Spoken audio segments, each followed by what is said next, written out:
Olá, que bom contar com a sua audiência aqui no Juris 360 Lab. Hoje a gente vai fazer uma análise bem detalhada de decisões importantes do informativo 847 do Superior Tribunal de Justiça, STJ.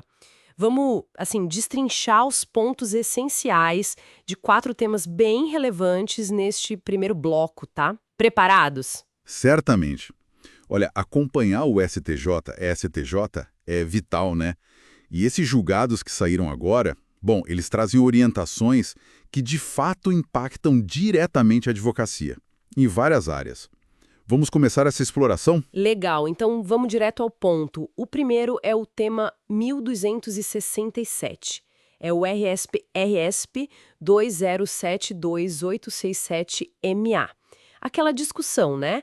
O juiz lá da primeira instância, ele pode ou não pode fazer o juízo de admissibilidade da apelação.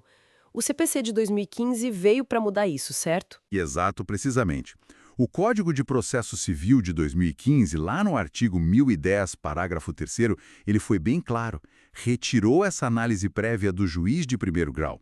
Agora, essa verificação dos requisitos da apelação é tarefa exclusiva do tribunal. Então, se o juiz local barra o recurso, ele está, na prática, usurpando uma competência que não é mais dele.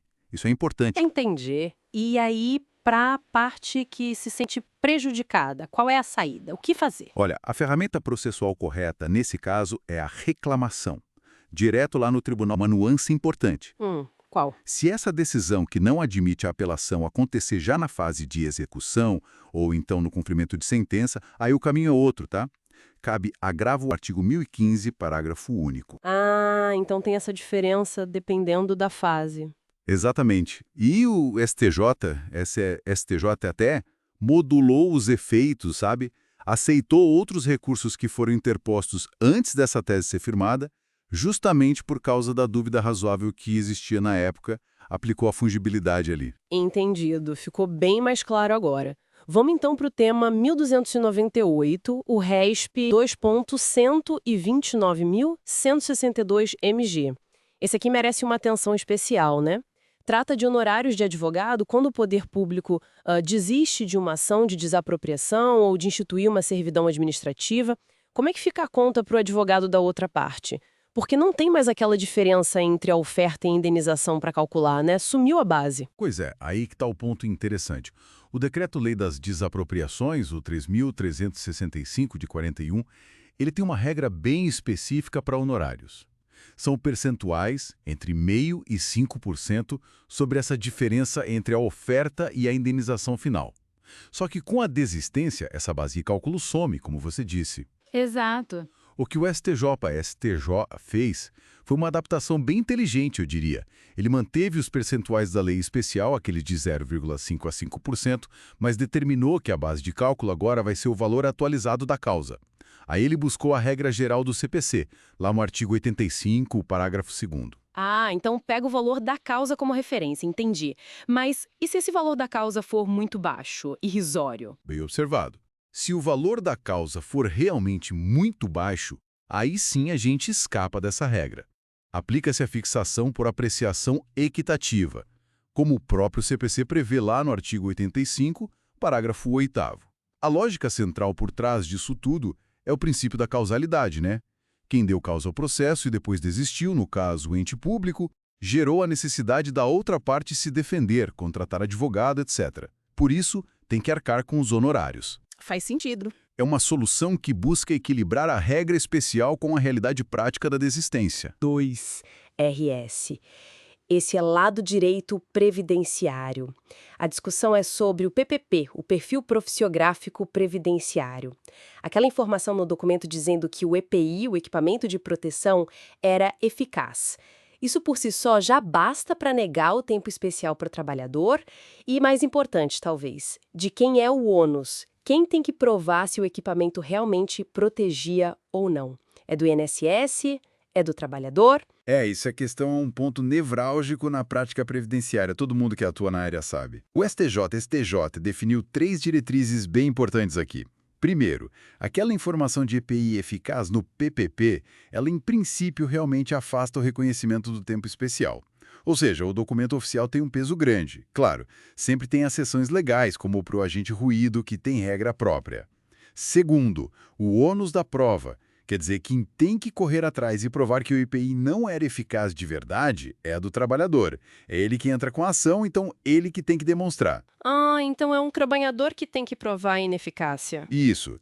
E ele pode usar vários argumentos, né? Dizer que o EPI era inadequado para o risco, que não tinha um certificado de aprovação, o CAA, que tinha problema de manutenção, que faltou treinamento para usar direito, enfim, várias possibilidades. Espera aí, mas você falou em princípio. Então, mesmo com o PPP dizendo eficaz, se ficar uma dúvida razoável, o trabalhador ainda pode ganhar? Isso parece mudar bastante a dinâmica da prova. Exatamente. Esse é o terceiro ponto e talvez o mais impactante dessa decisão. Se depois de analisar tudo, as provas, os argumentos, ainda persistir uma dúvida razoável, uma divergência clara sobre a real eficácia daquele IPI específico naquele caso concreto, a interpretação final deve ser favorável ao segurado, ao trabalhador. Puxa. É o que a gente chama de um estándar probatório mais brando, sabe? Mais flexível. Vai na linha do que o Supremo Tribunal Federal já tinha sinalizado lá no tema 555. Não precisa ser aquela prova assim cabal, incontestável da ineficácia. A dúvida fundada já beneficia o trabalhador na busca pelo tempo especial. Nossa, isso é bem impactante mesmo. Muda o jogo em muitos casos. Bom, para a gente fechar este bloco, vamos ao tema 1947. É o RESP 1976618-RJ, agora voltando para o direito tributário. A pergunta aqui é a seguinte: uma empresa que compra insumos, pagando IPI na compra desses insumos, ela pode se creditar desse IPI, mesmo que ela vá usar esses insumos para fabricar um produto final que é imune ao IPI, tipo livros ou produtos destinados à exportação, por exemplo? Sim, pode. E a resposta do STJ foi um claro sim. O direito ao creditamento de IPI, que está previsto lá no artigo 11 da Lei 9.779 de 99, ele não se restringe só a saídas de produtos isentos ou com alíquota zero. Ele alcança também as saídas de produtos que são imunes pela Constituição. Ah, interessante. E qual foi a chave para essa interpretação? A chave foi interpretar a palavra inclusive que aparece lá no texto da lei. O tribunal entendeu que esse inclusive tem um sentido exemplificativo e não restritivo, não taxativo. Amplia o alcance, não limita. Entendi. Quer dizer, o que importa mesmo é a entrada do insumo ter sido tributada pelo IPI e ele ter sido usado na industrialização, é isso? O destino final imune do produto não impede o crédito. Precisamente, é isso mesmo. O tribunal até fez questão de diferenciar esses produtos industrializados que são imunes daqueles produtos classificados como não tributados, o NT-NATIP, que são produtos que nem sequer passaram por um processo de industrialização relevante. O crédito do IPI está ligado à aquisição onerosa do insumo, que sofreu tributação, e à sua aplicação no processo produtivo industrial. A imunidade que o produto final industrializado tem na saída não quebra esse direito ao crédito relativo à etapa anterior, a compra do insumo. Ótimo, fechamos então os 4 temas deste bloco.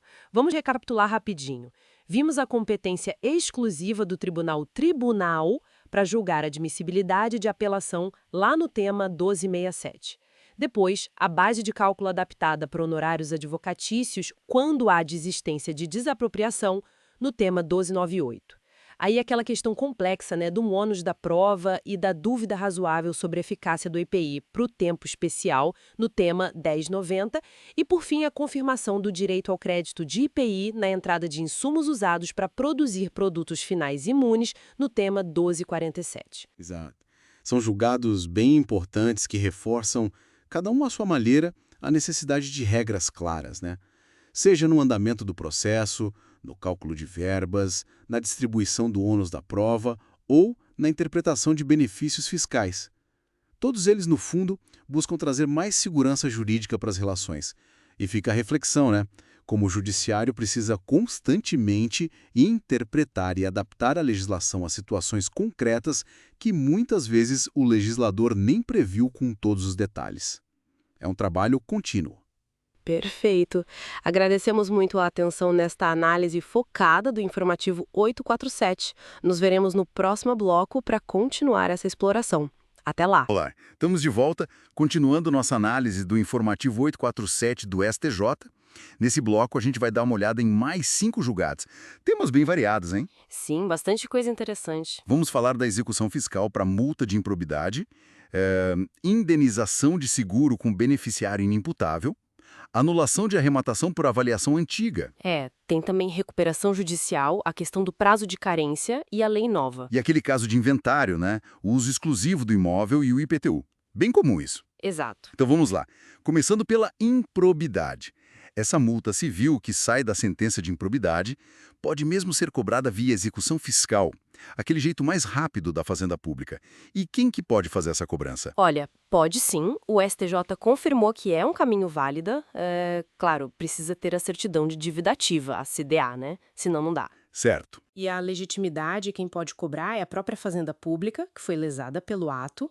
O interessante aqui é que o STJ deu uma interpretação bem ampla para a dívida ativa não tributária. Ampla como? É que a Lei de Execução Fiscal e também a Lei 4.320 falam que dívida ativa não tributária inclui multas de qualquer origem ou natureza, menos as tributárias, claro. E aí o STJ entendeu que isso abrange sim as multas de improbidade. Ah, entendi. Então, além daquele cumprimento de sentença normal no processo civil, a Fazenda tem essa outra ferramenta, mais direta. Exatamente. Uma coisa não exclui a outra, sabe? As duas vias coexistem.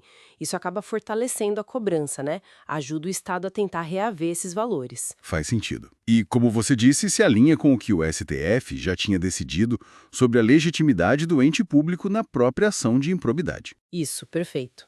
As decisões se conversam. Ok.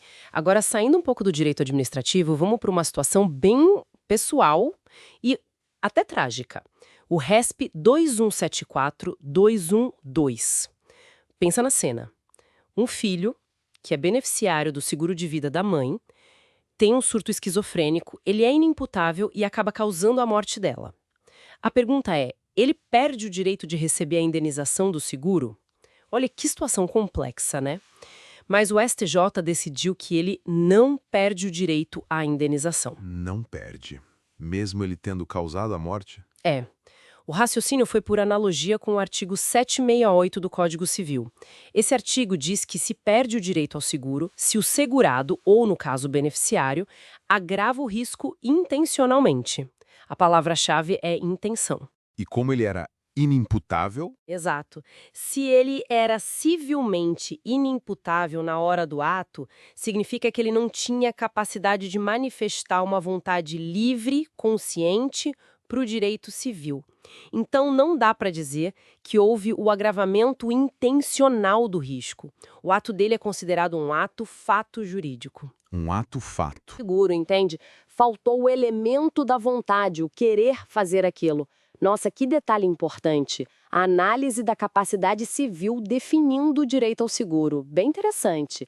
Mudando de novo o foco, agora para execução e patrimônio. RESP 1.692.931.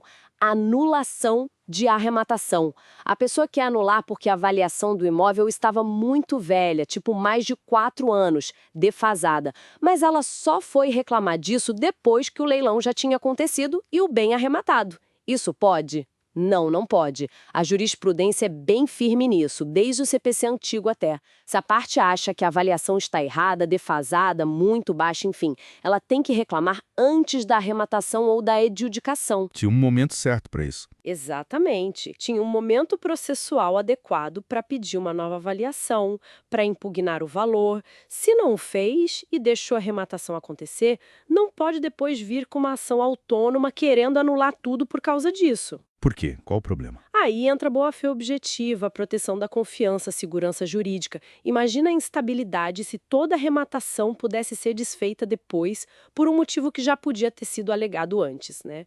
A pessoa teve a chance, não usou, precluiu, basicamente. Entendi. Para dar segurança para os leilões, faz sentido. Agora, recuperação judicial.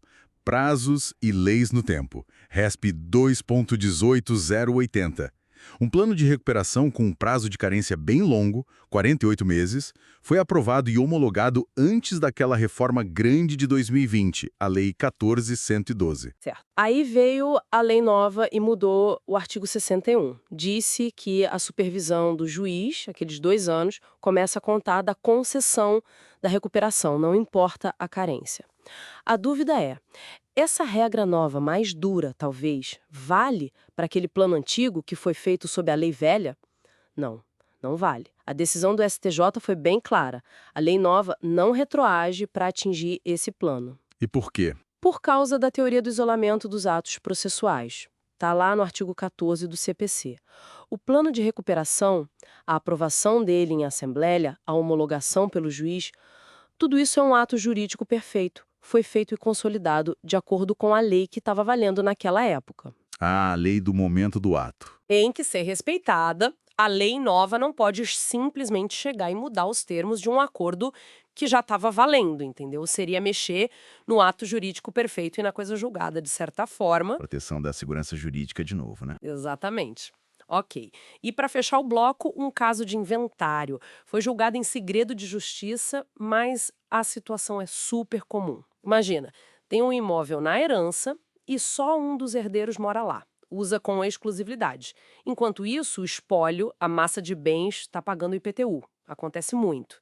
Aí já foi decidido que esse herdeiro tem que pagar uma indenização para os outros como se fosse um aluguel, por estar usando o bem sozinho. A pergunta é, além dessa indenização, o valor do IPTU que o espólio pagou também pode ser descontado da parte desse herdeiro na hora da partilha? Olha, o STJ entendeu que não.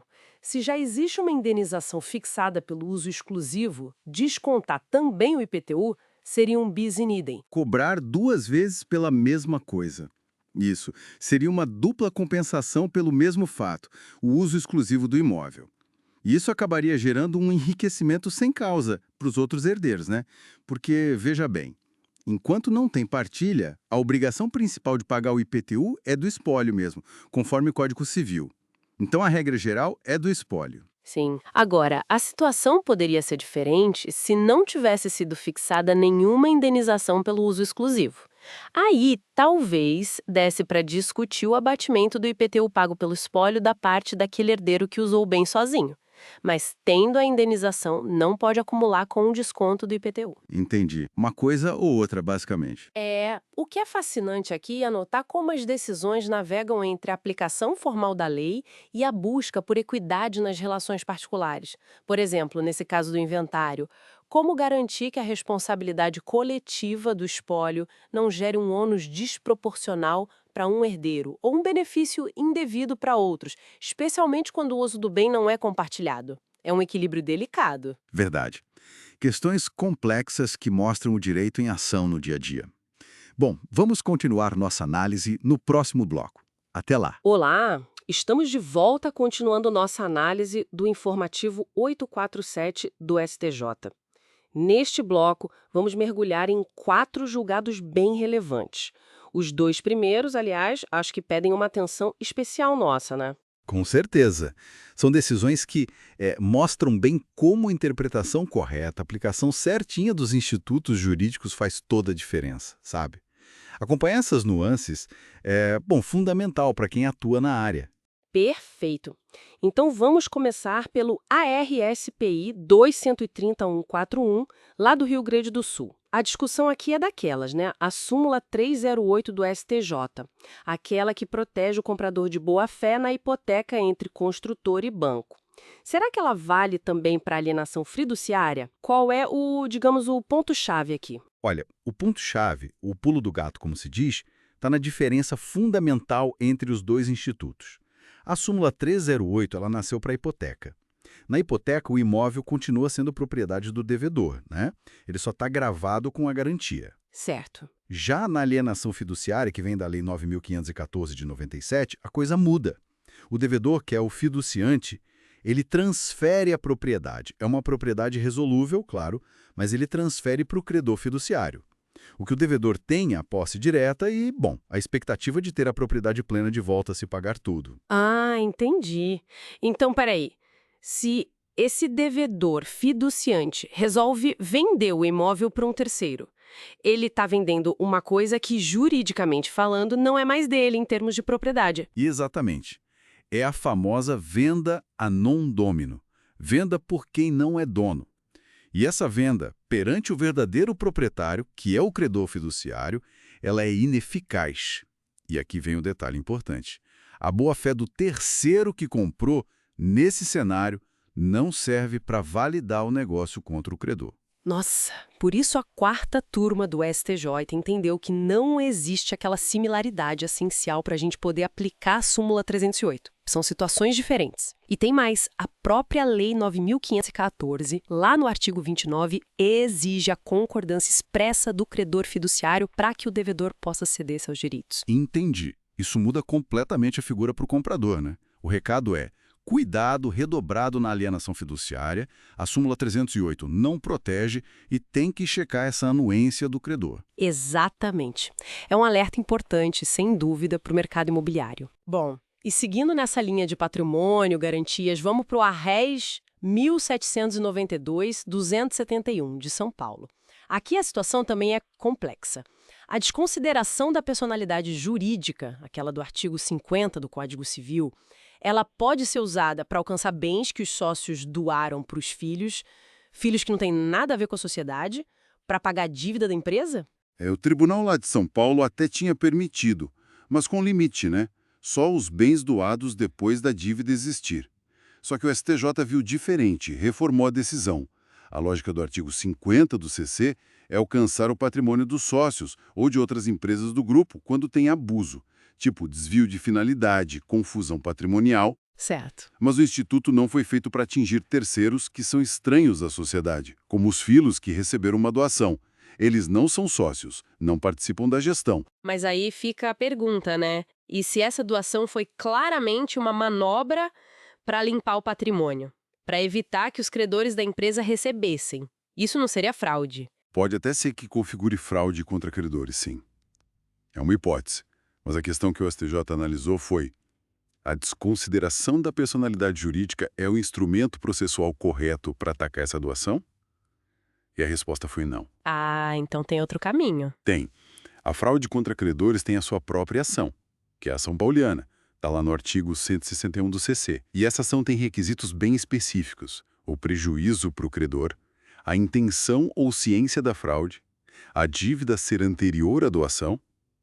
Tentar declarar a ineficácia dessa doação assim de forma incidental, usando a desconsideração, seria, digamos, um atalho que a lei não permite. Viola o devido processo legal. Entendi. Quer dizer, tem que usar a ferramenta certa para cada problema. Não dá para usar a desconsideração como um coringa para tudo. Exatamente. Cada instituto tem sua razão de ser, seus requisitos. Misturar as coisas não dá certo processualmente. Mudando um pouco de assunto agora para processo coletivo. Temos um agravo interno no ARRESP 1.438.257, também de São Paulo. A dúvida é: quando uma associação vai executar uma sentença coletiva, daquelas de ação coletiva substitutiva, ela precisa de procuração individual de cada pessoa beneficiada? E a resposta da STJ foi: precisa sim. É importante separar as coisas. Na fase de conhecimento, quando a associação está lá defendendo o direito de todo mundo, como substituta processual, aí não precisa de autorização individual.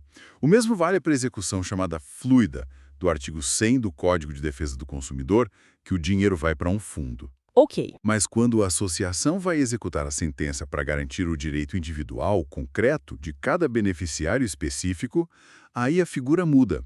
Ela passa a atuar como representante processual dessas pessoas. E como representante, precisa da procuração individual de cada um. O tribunal até mencionou que aqueles temas 82 e 499 do STF e o 948 do próprio STJ não se aplicam aqui porque tratam de outras situações. Faz todo sentido.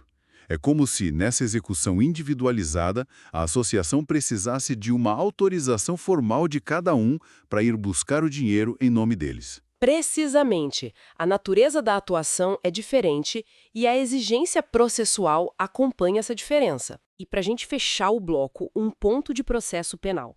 No agravo regimental, no AGC 965-224, lá de Minas Gerais.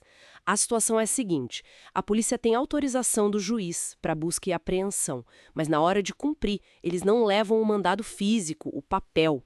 E aí, a prova coletada vale? Olha, a quinta turma considerou essas provas ilícitas. O artigo 241 do Código de Processo Penal, o CPP, ele exige que o mandado seja expedido, quando quem vai fazer a busca não é a própria autoridade que mandou fazer.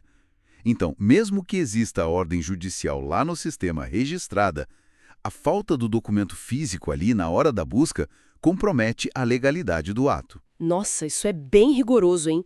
Mesmo existindo a ordem judicial, a falta do papel ali na mão invalida a prova. Exato. Foi o entendimento da turma. O STJ reforçou que o mandado físico não é só um pedaço de papel, uma burocracia. Ele é uma garantia ligada à própria legalidade da entrada na casa ou da apreensão de algo. A ausência dele, no momento da ação, contamina a validade da prova obtida. Uau! E com isso, então, fechamos mais este bloco. Vimos decisões importantes sobre garantias reais, limites da desconsideração, processo coletivo e formalidades no processo penal. Exatamente. São pontos que mostram como os detalhes, a aplicação correta da lei, o respeito às formas que o processo exige, tudo isso é crucial para o resultado final e para a validade dos atos. Perfeito. Muito obrigada pela análise e nós nos vemos no próximo bloco. Gostou da discussão? Então deixe o seu like e não se esqueça de se inscrever no canal. Até lá! Olá, estamos de volta, continuando nossa análise do informativo de jurisprudência 847 do STJ. Já vimos que ele é bem recheado, né? Então vamos seguir em blocos para facilitar. Neste aqui, a gente vai mergulhar em mais 4 julgados. Vamos passar por processo civil, recuperação judicial, direito de família e sucessões, e também processo penal. Temas quentes: arrematação, supervisão judicial, partilha, busca domiciliar. Vamos lá desempacotar isso. Começando com um recurso especial lá de Minas, 1692931. A história é a seguinte: o imóvel foi avaliado mó tempão atrás. Aí, quando finalmente vai para a arrematação, o valor tá, totalmente defasado. A pessoa que está sendo executada pode, depois que já arrematou, pedir para anular por preço vil. Como que o CPC antigo, o de 73, via isso? Onde que pedia a nova avaliação? O crucial aí é o momento certo, o timing. O artigo 683 do Código de 73 era bem direto nisso. O pedido de reavaliação do bem, ele tinha que vir antes da adjudicação ou da arrematação. Antes, né? Exato. Se a parte deixasse passar esse momento dentro do próprio processo de execução, já era. Ocorria preclusão. Perdi a chance ali dentro. Perdi o direito de discutir aquilo de novo no processo. E o interessante é que, nesse caso, a parte tentou uma outra ação. Uma ação autônoma, sabe? Para tentar anular por fora. Isso, alegando a defasagem do valor. Só que o STJ entendeu que isso também não cabia. Pensa bem, se você teve a chance de reclamar da avaliação lá atrás, na hora certa, e não fez, não dá para depois de tudo feito tentar invalidar com base nisso. Seria contra a boa-fé, né? E a segurança dos atos do processo. Faz todo sentido. Tem que ter um fim, né? Estabilizar a situação. Ok, vamos mudar de assunto. Recuperação judicial agora. RESP 2.181.080 do Rio. Esse tema sempre dá pano para manga. O plano de recuperação é aprovado e prevê um prazo de carência longo, digamos 4 anos, sem pagar quase nada. Como fica aquele prazo de supervisão do juiz de 2 anos, do artigo 61 da Lei 11.101? Ele começa a contar logo que concede a recuperação ou só depois dessa carência toda? E a lei nova, a 14.112 de 2020, que mexeu nisso, aplica para plano antigo? Ótima questão. Toca bem na aplicação da lei no tempo. A Lei 14.112, ela realmente veio para arrumar a casa quanto a isso, né? Deixou claro, a supervisão corre da concessão e ponto final. Não importa a carência. Pacificou para o futuro, então. Exato. Mas o X da questão nesse julgado era, e os planos aprovados antes da lei nova?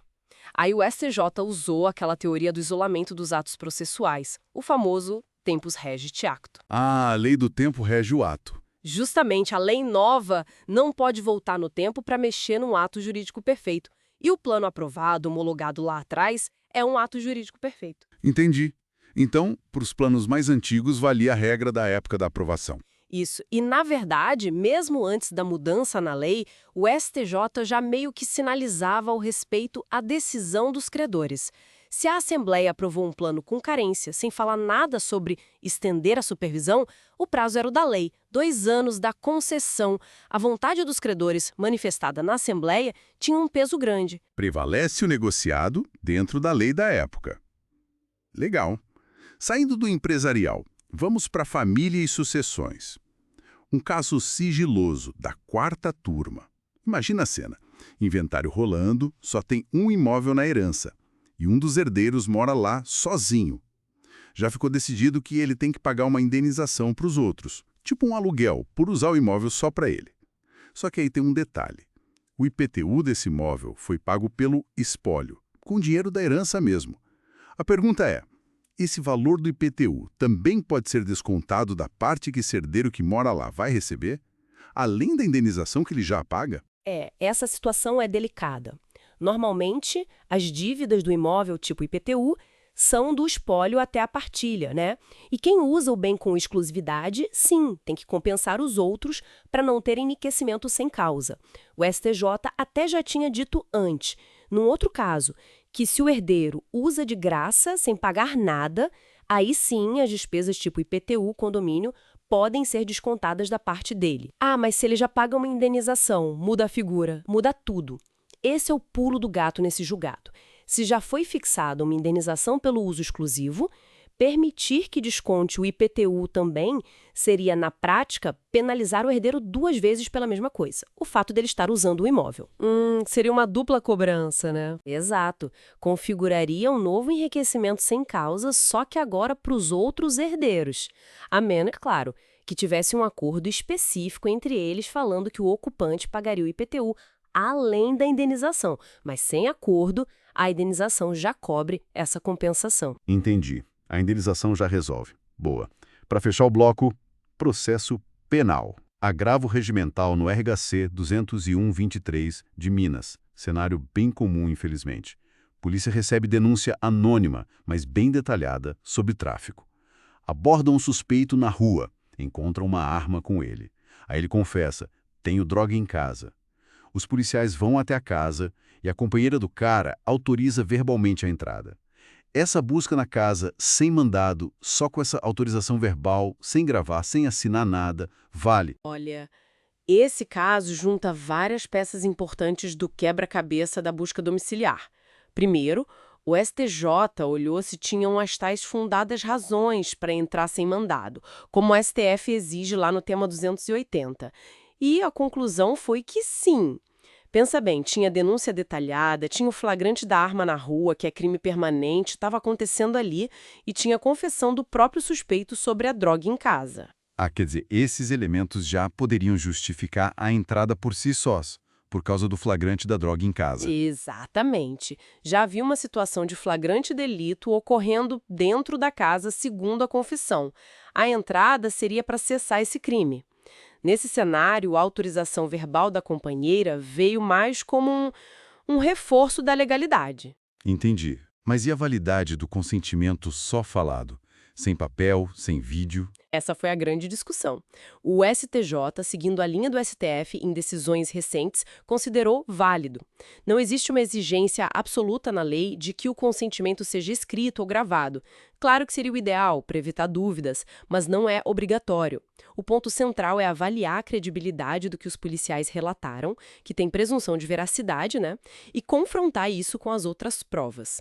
Se tudo for coerente e não tiver pinta de abuso policial, o consentimento verbal de um morador capaz é considerado suficiente para validar a entrada. Ufa! Fechamos mais esse bloco do Informativo 847. Decisões importantes, hein?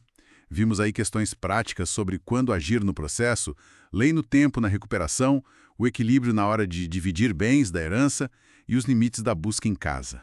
Temas que mexem bastante com o dia a dia da advocacia da justiça. E olha, ainda tem mais coisa nesse informativo. Mas por hoje, nesse bloco, ficamos por aqui. Continuaremos nossa exploração no próximo encontro. Esperamos que a conversa tenha ajudado a clarear esses pontos. Curtiu? Se achou útil, deixa aquele like, se inscreve no canal para não perder as próximas análises. Até lá! Olá! Hoje a gente vai mergulhar em algumas decisões importantes, bem recentes, do Superior Tribunal de Justiça. Elas saíram no informativo de jurisprudência número 847.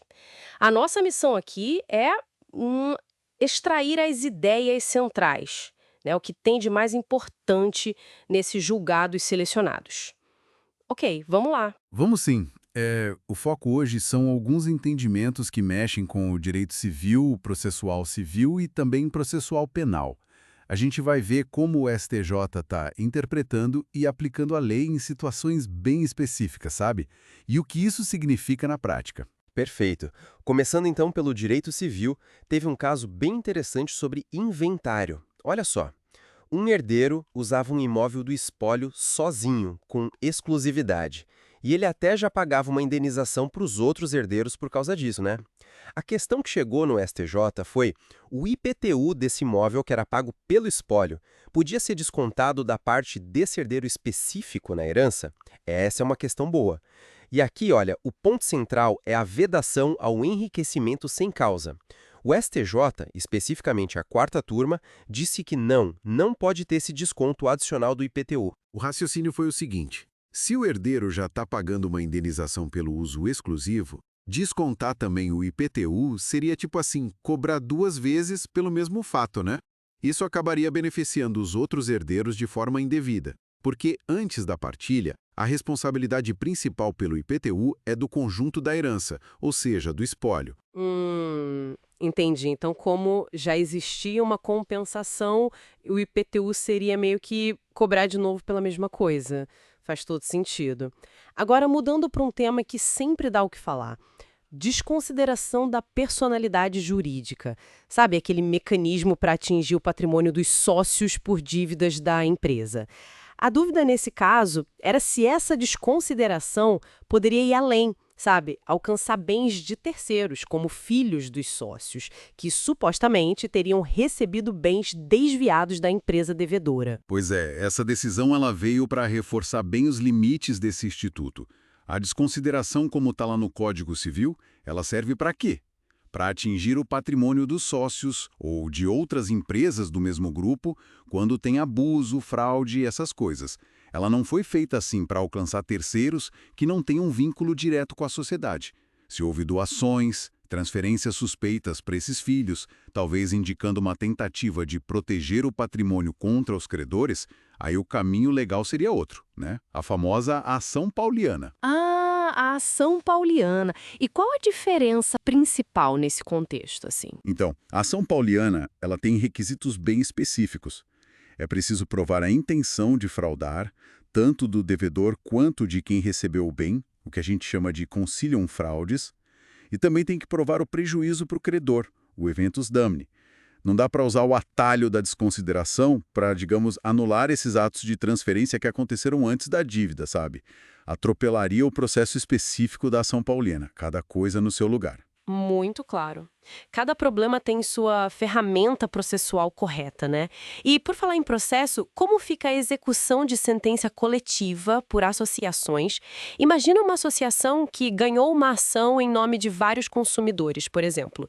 Para cobrar os valores depois, ela precisa de procurações individuais de cada um? De conhecimento, a associação age como substituta processual. Ela defende o direito de todos, mas em nome próprio. Agora, na hora de executar a sentença, de ir atrás dos valores individualizados para cada beneficiário, aí ela passa a agir como representante. E para isso, ela precisa sim de procurações específicas, sabe? Autorizando a buscar o direito daquela pessoa individualmente. Isso é diferente daquela legitimação geral para começar a ação e também não se confunde com a execução tipo Fluid Recovery, que é outra história lá do CDC. Interessante essa virada, né? Da substituição para representação na hora de executar. Mostra como o direito se individualiza no final. Bom, saindo um pouco do cível e indo para o penal, a gente vê como detalhes processuais são cruciais também. Teve um caso que discutiu se uma busca domiciliar podia ser feita só com autorização do juiz prévia, mas sem um mandado físico, sabe? O papel mesmo na mão dos policiais na hora H. E a resposta da quinta turma foi bem direta. Não pode. A formalidade aqui é chave para garantir o direito à inviolabilidade do domicílio, mesmo que um juiz já tenha autorizado a busca antes. A ausência do mandado físico ali no momento da diligência compromete tudo, torna a prova obtida ilegal. O Código de Processo Penal, é claro, ele exige a apresentação do mandado. Sem ele, a busca é considerada nula. Nossa, bem estrito mesmo. O peso do documento formal é grande. Mas e numa situação um pouco diferente? Se a entrada na casa for permitida verbalmente pela companheira do investigado, sem gravação, sem nada escrito na hora, isso validaria a busca sem o mandado? Olha, nesse outro caso, a quinta turma até considerou a busca válida, mas assim, com muitas ressalvas importantes. Primeiro, era essencial que já existissem fundadas razões antes que justificassem a suspeita forte, né? No caso concreto, tinha denúncia detalhada, o investigado tinha sido preso com arma na rua pouco antes, então tinha um contexto. Segundo, os relatos dos policiais sobre esse consentimento verbal precisam ser coerentes, críveis, sem nenhum indício de coação, obviamente. Nessas condições bem específicas, o consentimento livre e voluntário pode suprir a falta do mandato.